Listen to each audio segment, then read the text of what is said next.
Entre a Terra e o Céu, capítulo 38, Casamento Feliz. Nós vimos no nosso último encontro que Zulmira foi até Júlio, se desdobrou no momento de sono do corpo físico e foi então visitar o filho desencarnado, Júlio, que era aquele mesmo Júlio que um dia foi filho também de Odila, né? De Odila junto com Amaro, depois retorna como filho de Zulmira e Amaro, e que desencarna novamente. E teve aí, né, vários desencarnes precoces devido a uma falta que teve para com ele mesmo lá no passado, lá na Guerra do Paraguai, né? Então, nós vimos também que na casa de Zulmira se encontrava Antonina. A Antonina levou Lisbela para que pudesse ficar ali junto com a Evelina, para que pudesse levar um pouco mais de alegria para casa. Zulmira comentou com Antonina: olha, parece que eu estive com meu filho Júlio, e a Antonina reforça: claro que isso é possível, a vida continua, né? E terminou ali, naquele ambiente onde todos estavam, de uma certa forma, encaixando as peças, onde os pingos nos is estavam sendo colocados e tudo parecia, então, se encaixar.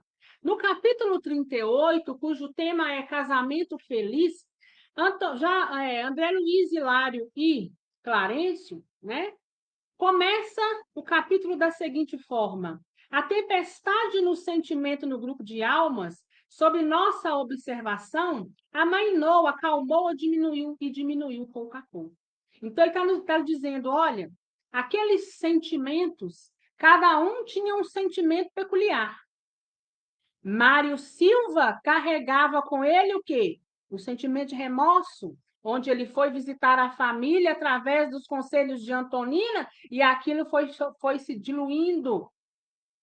Zulmira, uma depressão enorme pela falta do filho, estava ali jogada numa cama, perdendo as suas forças vitais.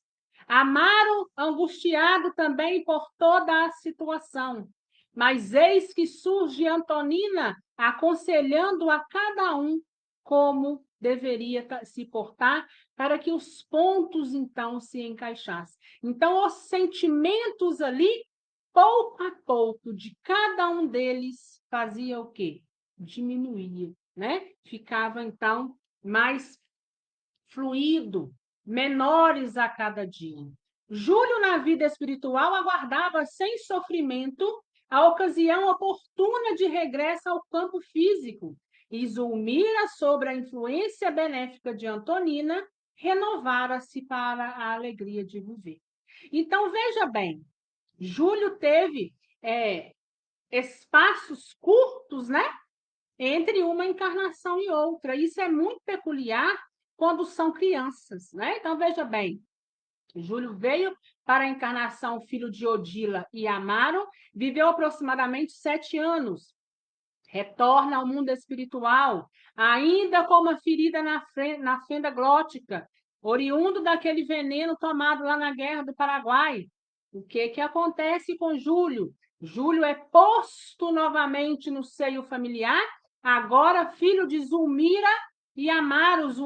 Amaro contraiu novas núpcias, né? Agora com Zulmira.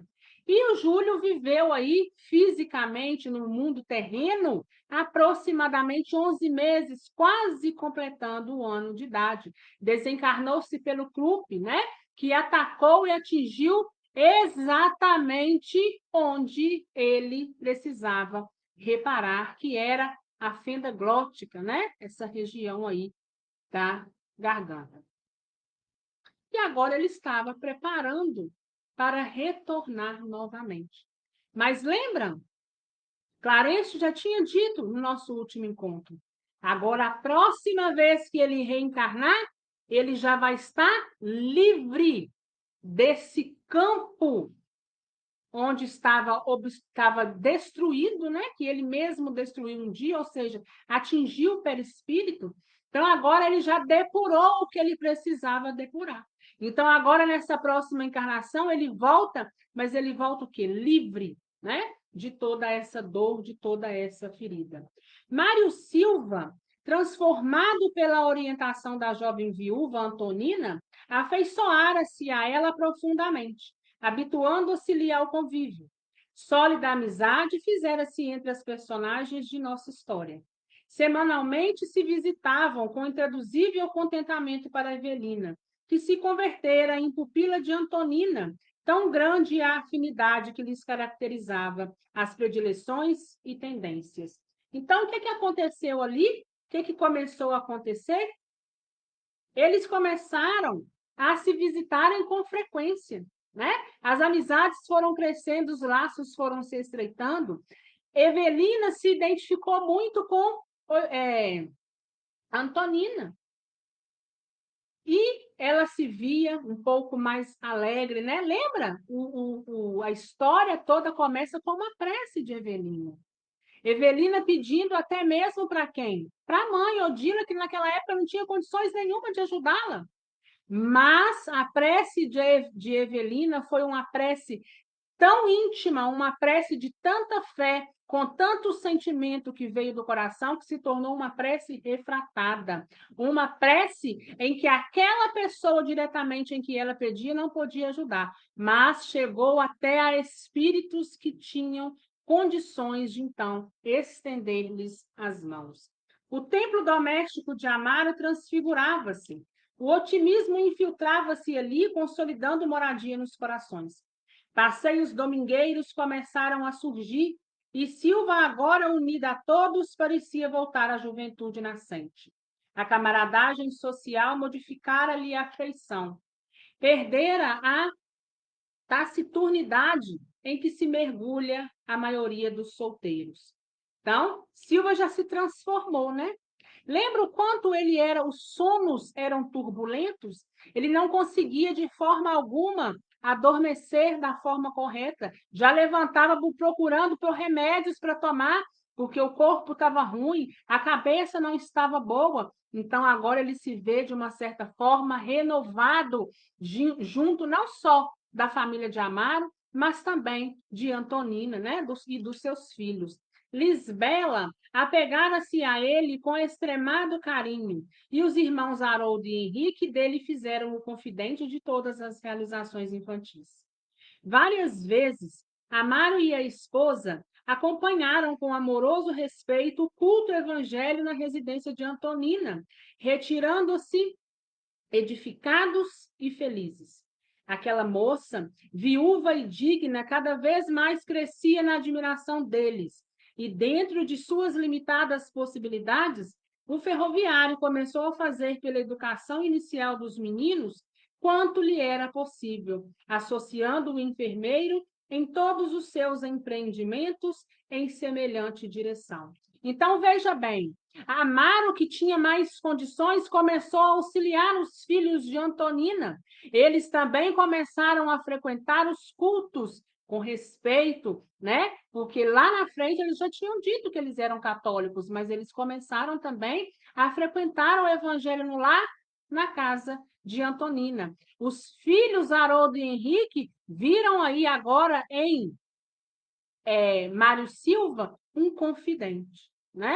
Então, ambos estavam ali se ajudando, cada um da maneira que podia e que era possível no momento. Mas uma coisa era certa, todos estavam saindo ganhando de uma certa forma. E, concomitantemente, o que acontecia? Cada um estava, de uma certa forma, curando um ponto que precisava de curar. Certa manhã de claro domingo, achávamos-nos de passagem no domicílio de Amaro, ainda em serviço da saúde de Zulmira, quando Silva veio ao encontro do amigo para aguardar a chegada de Antonina com as crianças. Todo o grupo familiar combinara um almoço ao ar livre em parque próximo. O ministro, manifestando um olhar de satisfação, comentou: graças a Jesus, vemos nosso enfermeiro efetivamente modificado, mais alegre, acessível, bem disposto. Dir-se-ia que uma revolução explodiu dentro dele. Asseverei concordando. O amor é assim, acentuou nosso instrutor imperturbável. Uma força que transforma o destino. Talvez porque Hilário ensaiasse malicioso sorriso, o orientador acrescentou: pude consultar o programa traçado para a reencarnação de Antonina, quando em nossas atividades de socorro ao irmão Leonardo Pires, e sei que ela se comprometeu a colaborar maternalmente para que ele obtenha novo corpo na Terra. Na condição de Lola e Barruri, foi a causa do envenenamento que lhe exterminou a paz íntima. Falta essa que nossa irmã, na atualidade, espera ressarcir. Acariciará por filho do coração quem lhe foi outrora companheiro de aventuras, encaminhando-lhe a educação de origem superior. Então, olha o livro já reportando, o final do livro nos reportando ao início. Lembram de Leonardo Pires? Aquele senhorzinho que estava lá na casa de Antonina no início, que foi levado até o mundo espiritual? O que Clarencio está nos dizendo? Olha, eu tive acesso ao projeto reencarnatório de Antonina e vi que nesse ponto ela tem algo a ressarcir e que ela aguarda o ressarcimento. Leonardo Pires reencarnará e ela terá Leonardo Pires como filho do coração, porque lá atrás ela foi Lola e Barruri, aquela que ajudou também na sua queda. Então, agora ela precisa ajudá-lo no soerguimento, né? E aí a gente vai percebendo que cada ponto vai sendo colocado nos is. Que cada um de nós estamos numa missão que é nossa, que a nós é necessário. Às vezes é árduo, às vezes é difícil, mas a gente vai passando com muita luta, mas com perseverança, com fé firme e raciocinada, segura nas mãos de Jesus, mas prontos para poder, pelo menos, tentar consertar aquilo que um dia precisou, né? Precisa ser consertado hoje, porque lá atrás a gente, de uma certa forma, estragou, né? O apontamento nos comovia. Admirado, Hilário obtemperou. Silva, desse modo, Clarencio, contudo, interrompeu-lhe a frase completando. Silva e Leonardo enlaçaram-se em complicadas dívidas um para com o outro, desde muito tempo, cultivam o espinheiro da aversão recíproca. Induzidos agora às teias da consanguinidade, esperamos que se reeduquem. Da lei, ninguém foge. Então, veja bem, se ele virá como filho do coração de Antonina, esse filho virá através de Silva, né? Nós vamos ver como que vai ficar. E ele está falando, olha, ele vem para Silva através da consanguinidade, sendo um pai realmente, né, de sangue, aquele que deu o material genético para que o corpo de carne pudesse se formar, porque lá atrás os dois, né, têm grandes dívidas um para com o outro contraídas. Então, por afinidade, um acaba atraindo o outro. E como Antonina também tem para com ele as suas dívidas, Antonina também estará nesse embate, ajudando a no soerguimento, mas, em contrapartida, também sanando uma falta sua do passado. Como se a mente do ferroviário nos sorvesse a conversação, ligando-se a nós pelos fios invisíveis do pensamento, vimos Amaro bater de leve nos ombros do companheiro, dizendo-lhe conselheiral: escuta, Mário, não me assiste o direito de qualquer interferência em sua vida. Entretanto, sentindo-te por meu irmão, venho refletindo acerca do futuro. Não te parece que Antonina seja mulher digna do teu ideal de homem de bem? O interpelado corou, encabulando-se, e porque nada respondeu, o amigo Amaro continuou. Desde o teu regresso à nossa amizade, observo com respeito crescente a distinção dessa mulher, cuja aproximação tem sido uma bênção em nossa casa. Moça ainda, pode fazer a felicidade de um lar que seria um santuário para as tuas experiências. Comove-me a notar-lhe os sacrifícios de mãe jovem, quando, com a tua aliança, preservaria a própria saúde, indiscutivelmente tão preciosa a tanta gente. Já me inteirei da posição dela na fábrica em que trabalha. É querida de todos. Para muitas colegas, tem sido a enfermeira e a irmã abnegada de sempre. Seus chefes veneram-lhe a conduta irrepreensível. Isso é admirável numa viúva de apenas 32 anos. Além disso, reparo-lhe os filhos unidos ao teu coração, como se te pertencessem. Não te dói vê-la enfrentar sozinha a batalha em que se consome? Então, o que Amaro estava lhe dizendo a Mário Silva? Olha, você já percebeu o valor de Antonina? Você já não percebeu que vocês dois têm uma conectividade e que ela, de fato, é uma pessoa muito querida, se não também uma pessoa sábia, que apesar de muito jovem, viúva, ela está ali lutando, criando seus filhos, tentando colocá-los todos no caminho do bem. O enfermeiro, algo refeito da estupefação que lhe assomara no íntimo, replicou humilde: compreendo. Tenho examinado essa possibilidade, no entanto, não sou mais uma criança. Por isso mesmo, revidou o amigo, encorajando. A hora presente exige método, reconforto e proteção. Um pouso doméstico é investimento dos mais preciosos para o futuro. No entanto, considero que o coração no meu peito assemelha-se a um pássaro entorpecido.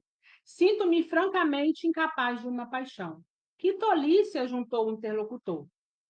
A felicidade é quase impraticável nas afeições impulsivas que estouram do sentimento à maneira de champanhe ilusório.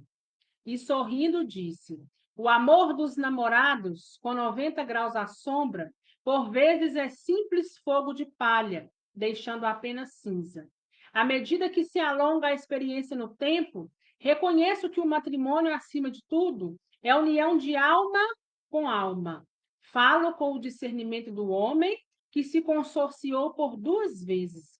A paixão, meu caro, é responsável por todas as casas de boneca que oferecem por aí espetáculos dos mais tristes. A amizade pura é a verdadeira garantia da ventura conjugal. Sem os alicerces da comunhão fraterna e do respeito mútuo, o casamento cedo se transforma em pesada algema de forçados do cárcere social. Amaro está aconselhando Mário Silva, que se acha impossível para amar. Ele já não é criança, ele já não quer e nem pode estar em aventuras. Será mesmo que existe uma paixão? E Amaro dizendo a ele: olha, muito cuidado com as paixões, né? Porque as paixões, na grande maioria das vezes, o que ele fala, né? São casas de boneca que oferecem os espetáculos mais tristes. Um bom relacionamento, ele está pautado na amizade, ele está pautado no respeito, que muitas das vezes a gente não encontra nessa paixão, né? Mário ouvia as reflexões do companheiro, entre elevado e surpreso. Sim, pensava desde que se aproximara de Antonina pela primeira vez, porque nela sentira a mulher ideal, capaz de entender-lhe o coração. Devotara-se a ela e aos 3 pequeninos com imenso carinho e inacedível confiança. Aquele lar generoso e singelo incorpora-se-lhe à existência. Se fosse compelido à separação por qualquer circunstância, indubitavelmente sentiria lesado em suas mais caras alegrias. Enquanto Amaro se confiava às considerações do minuto rápido, Silva ia memorando. A figura de Antonina penetrava-lhe agora os recessos do coração, o valor e a humildade com que a nobre criatura afrontava os mais difíceis problemas que tocavam-lhe as fibras reconditas do ser. O sacrifício permanente pelos filhos, realizados com sincera alegria, o desprendimento natural das futilidades que costumam cegar o sentimento feminino, a solidariedade humana com quem sabia pautar as relações com o próximo e, sobretudo, o caráter cristalino de que dava provas em todos os lances da vida comum, apareciam naquele instante em sua imaginação de modo diferente. Absorto, parecia contemplar as roseiras lá fora, indiferente ao mundo exterior. Longos momentos passou assim, revivendo e meditando o passado. Em seguida, como que se despertasse de longa fuga mental, encarou o amigo frente a frente e concordou: Amaro, tens razão. Não posso desobedecer ao comando da vida. Não puderam, contudo, prosseguir. A viúva e os filhos chegaram felizes, provocando a presença de Zulmira e Evelina, que vieram à recepção alegremente. Deixamos nossos amigos na doce algazarra da intimidade doméstica e voltamos ao nosso templo de serviço. Muitas indagações assaltavam-nos o pensamento. Todavia, Clarencio limitou-se a dizer: o tempo é como a onda, flui e reflui. Da nossa sementeira havemos de colher. Né? Então, ele percebe aí, então, lá no íntimo, que ele tinha por Antonina uma afinidade que merecia atenção. Eles não puderam mais conversar sobre o assunto porque Antonina chegou com as crianças. Evelina e Zulmira veio ter com eles, veio recebê-los, porque a alegria que se fazia entre essas crianças que se chegava eram grandes, né? E acabava aí interessando a todos. Clarencio, Hilário e André retornam para o mundo espiritual, para os seus afazeres, mas ambos estavam ali, cheios de perguntas. Mas Clarencio disse, né, que a onda, o tempo é como onda, né? Ela bate, mas ela volta, e a gente colhe da nossa própria sementeira. Transcorrido alguns dias, amigos espirituais de Antonina trouxeram-nos as boas novas do contrato promissor. Mário e a jovem viúva esperavam efetuar o patrimônio em breves dias. Então, lá no mundo espiritual, amigos de Antonina que vieram até a terra, souberam da notícia, levaram a notícia até André Luiz, né? Olha só como é que é as coisas, né? Ficam aqui bisbilhotando de certa forma e chega mesmo, né? Mais um bisbilhotar sempre para o lado bom, né? E eles levaram a notícia, olha, em breve haverá aí um contrato nupcial entre Antonina e entre Mário Silva. Visitamos o futuro casal diversas vezes antes do enlace que todos nós aguardávamos contentes. Amaro e Zulmira, reconhecidos aos gestos de amizade e carinho que recebiam constantemente dos noivos, ofereceram o lar para a cerimônia que, no dia marcado, se realizou com o ato civil na mais acentuada simplicidade. Muitos companheiros de nosso plano acorreram à residência do ferroviário, inclusive as freiras desencarnadas que consagraram ao enfermeiro particular estima. A casa de Zulmira, enfeitada de rosas, regurgitava de tanta gente amiga. A felicidade transparecia de todos os semblantes. À noite, na casinha singela de Antonina, reuniram-se quase todos os convidados novamente. Os recém-casados queriam orar em companhia dos laços afetivos, agradecendo ao Senhor a ventura daquele dia inolvidável. O telheiro humilde jazia repleto de entidades afetuosas e iluminadas, inspirando entusiasmo, esperança e júbilo e paz. Veja bem, né? Quando nós vamos a um casamento, ou quando até mesmo a gente se casa, a gente nem percebe, né? Porque os nossos olhos físicos e as nossas mentes, às vezes, não deixam a gente enxergar a quantidade de amigos espirituais que ali também se fazem presentes, principalmente os nossos antepassados. A gente se limita a aceitar e a perceber que ali só existem encarnados, mas podem ter certeza que os desencarnados que ali se encontram é porque, de fato, eles os quer muito bem, aqueles que estão iniciando uma nova empreitada juntos, né? Desejando-lhes ali muitas alegrias, muita paz, muita esperança. Quem pudesse ver o pequeno lar em toda a sua expressão de espiritualidade superior, afirmaria estar contemplando um risonho pombal de alegria e de luz. Na salinha estreita e lotada, um velho tio da noiva levantou-se e dispôs-se à oração. Clarencio abeirou-se dele e afagou-lhe a cabeça, que os anos haviam encanecido e seus engelhados lábios, no abençoado calor da inspiração com que nosso orientador lhe envolvia a alma, pronunciaram comovente rogativa a Jesus, suplicando-lhes que os auxiliasse a todos na obediência aos seus divinos desígnios. Lágrimas serenas velavam-nos o olhar. Terminada a prece, Haroldo Henrique e Lisbela, vestidos de branco, distribuíram licores e guloseimas. Emocionados, acercamo-nos dos nubentes para as despedidas.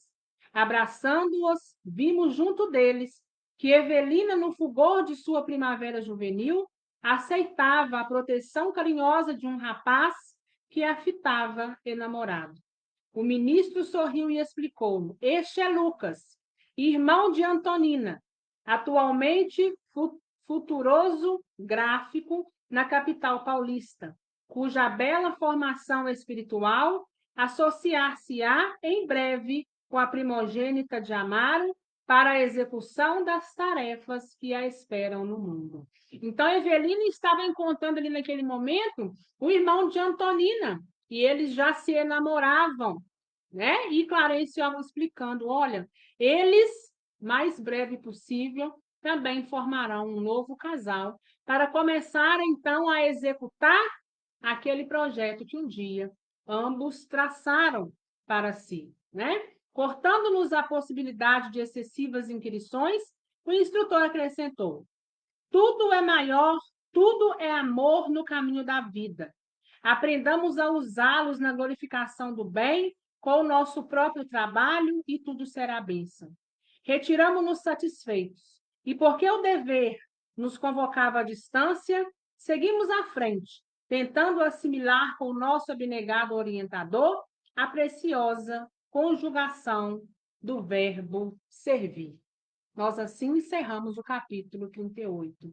Que nós possamos ter a sabedoria de todos esses que aprenderam a, de uma certa forma, cada um ceder a uma palavra, cada um ter um olhar, um ter uma sabedoria, que nós possamos sempre ter uma Antonina em nossa vida, né? Que vai nos levar o conselho firme e necessário quando a gente necessitar, para que nós possamos avançar e enxergar pontos em que nós não enxergávamos, porque a Antonina, em certo ponto, em que Mário Silva o tempo inteiro falava do seu remorso, a Antonina disse a ele: saia do centro, você está se colocando no centro de tudo, você somente está olhando o seu lado, você apenas está se olhando como vítima. Olhe para o outro lado, olhe para aqueles pais que sofrem.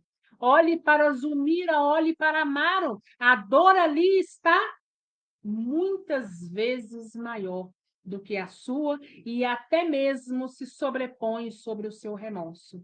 Que todos nós possamos encontrar o nosso caminho Amaro, que também é paciente, é resiliente, que abriu as portas da sua casa, que teve sabedoria, porque a gente começa a ver a história modificando, tomando novos ares desde quando tudo começou. Que nós possamos ter em nossa vida espíritos de luzes, como aqueles que um dia Clarencio trouxe, aquela irmã que tanto se iluminou naquele quarto, para poder fazer o quê? Para dizer: Odila, reaja. Odila, você não pode obsediar essa amiga. Odila, olha em volta, se reconhece. Esse não é o seu caminho. E que nós possamos ter, sobretudo, a sabedoria para poder entender que tudo que se passa passa na nossa vida é porque nós necessitamos. Então, nós precisamos ir lutando com toda força, porque lá na frente nós vamos sair vitoriosos, porque é isso é que importa quando tudo se acalmar, quando tudo passar. Importa é que nós fomos à luta, importa é que nós fizemos o nosso melhor e que nós sabíamos que o tempo todo Jesus estava conosco e que às vezes com o nosso coração sangrando, às vezes escorregando, às vezes não conseguindo compreender, era nas mãos de Jesus que a gente nos agarrava e era ele que nos carregava no colo para que nós pudéssemos então terminar e sairmos de uma certa forma aprovados naquela missão, naquela prova, naquele ponto da evolução de cada um de nós. Alguma dúvida, gente?